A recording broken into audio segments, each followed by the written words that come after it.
بسم اللہ الرحمن الرحیم۔ پردے سے پرے تصوف میں جب روح جسم سے نکل جاتی ہے تو کیا ہوتا ہے؟ انسان صدیوں سے ایک سوال پر غور کرتا آیا ہے، موت کے لمحے کیا ہوتے ہیں؟ جب روح جسم سے جدا ہوتی ہے تو وہ کہاں جاتی ہے؟ تصوف میں اس مرحلے کو صرف ایک حیاتیاتی عمل نہیں سمجھا جاتا، بلکہ یہ ایک عظیم روحانی حقیقت ہے، ایک ایسا پردہ جو اٹھتا ہے اور انسان کو اس دنیا سے آگے کے سفر میں داخل کر دیتا ہے۔ تصوف ہمیں یہ سکھاتا ہے کہ موت کوئی خاتمہ نہیں بلکہ ایک دروازہ ہے۔ جسم مٹی میں لوٹ جاتا ہے مگر روح اپنے اصلی وطن کی طرف سفر شروع کر دیتی ہے۔ اس ویڈیو میں ہم قرآن اور سنت صوفیانہ فکر کی روشنی میں یہ سمجھنے کی کوشش کریں گے کہ روح کے جسم سے نکلنے کے وقت کیا کیفیات ہوتی ہیں اور اس مرحلے کی تیاری انسان کیسے کر سکتا ہے۔ محترم دوستو، ہمارے چینل انمول کلام کو سبسکرائب کریں اور کمنٹ سیکشن میں الحمدللہ ضرور لکھیں تاکہ شکر گزاری کا اظہار ہو سکے اور برکت میں اضافہ ہو۔ اس نیک پیغام کو اپنے 10 دوستوں کے ساتھ شیئر ضرور کریں تاکہ وہ بھی اس خیر میں شامل ہو سکیں۔ آپ کا ایک سبسکرائبر، ایک کمنٹ اور ایک شیئر کسی کی زندگی بدل سکتا ہے۔ اللہ آپ سب کو جزائے خیر عطا فرمائے اور ہم سب کو دین کی خدمت کی توفیق عطا فرمائے، آمین ثم آمین۔ پیارے دوستو، روح کیا ہے؟ روح کی حقیقت اللہ تعالیٰ کے اسرار میں سے ہے۔ قرآن مجید میں ارشاد ہے، یعنی روح میرے رب کے حکم سے ہے۔ اس ایت سے واضح ہوتا ہے کہ روح کی مکمل حقیقت انسانی عقل کی گرفت میں نہیں۔ تصوف ایسی محدود علم کے ساتھ روح کے اثار اور کیفیات پر غور کرتا ہے، نہ کہ اس کی ذات پر دعوے کرتا ہے۔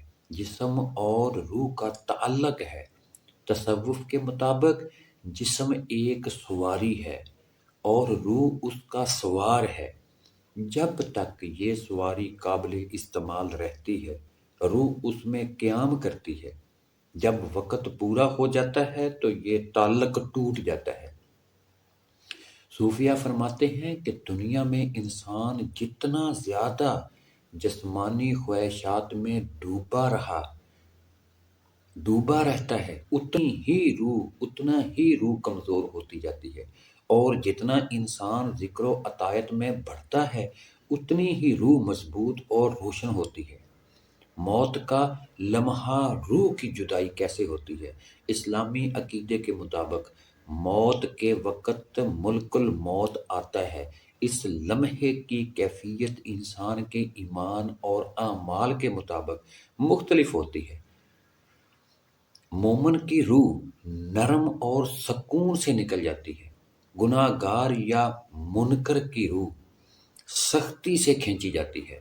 تصوف میں اسے روح کی اصلی حقیقت کے سامنے آنے والے لمحہ کیا ہوتے ہیں؟ تصوف میں اسے روح کی اصل حقیقت کے سامنے آنے والے لمحہ کہا جاتا ہے، جہاں دنیا کے پردے ہٹنے لگتے ہیں۔ روح کے نکلنے کے وقت کی کیفیات تصوف کی نظر میں صوفیہ کے مشاہدات کے مطابق اس لمحے انسان کو اپنے اعمال یاد آنے لگتے ہیں۔ دنیا کی حقیقت بہت چھوٹی محسوس ہوتی ہے۔ بعض اوقات انسان اپنے آس پاس موجود لوگوں کو دیکھتا ہے مگر بول نہیں پاتا۔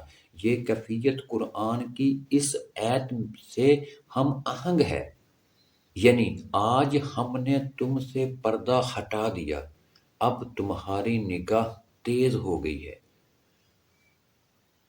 برزخ کا مرحلہ، روح کے جسم سے نکلنے کے بعد ایک نیا مرحلہ شروع ہوتا ہے، جسے برزخ کہا جاتا ہے۔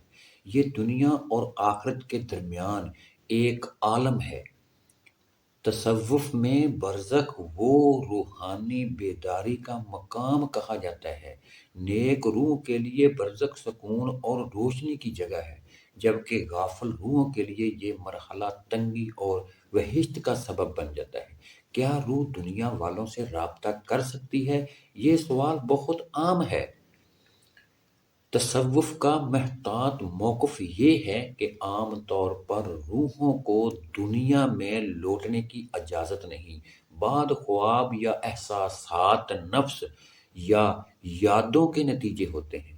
روحوں سے رابطے کے دعوے اکثر فریب یا وہم ہوتے ہیں۔ اسلام ہمیں روحوں سے رابطہ تلاش کرنے کی بجائے اپنی اصلاح کی طرف بلاتا ہے۔ کشف موت اور صوفیانہ تجربات۔